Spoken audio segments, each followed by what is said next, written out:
Cinema वो cinema release भइल बा हमनी के भोजपुरी खातिर कि आज हम देखनी है कुछ भाई हमारे मीडिया वाले लोग रिव्यू ले रहे थे और देखे बहुत लोगों के चैनल पे जो हमारे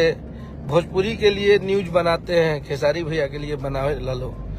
तो वहाँ सबके पब्लिक इतना मोहब्बत करत रहा, इतना प्यार देता उस सिनेमा के। कहीं कहीं देखनी है जब बनारस में आनंद मंदिर के गेट भी तोड़ दिले वालों, तो काफी भीड़। तो ये आप सबके मोहब्बत है, ये आप सबके प्यार है कि एगो वैसन लड़का के आप सब प्यार देता नहीं है जौन की छपरा के धरती से चल के गांव देहात के लड़का आज आप लोग के दिल पर राज करने लगा। तो इस सिनेमा के आप सब इतना बड़ा बना दी जाए कि भोजपुरी में ये हो गया कि हमनी के भोजपुरी बहुत आगे बढ़ रहा बा। भोजपुरी के खातिर सब कोई दिल से काम कर रहा बा और हर एक कलाकार के करे के भी चाहिए।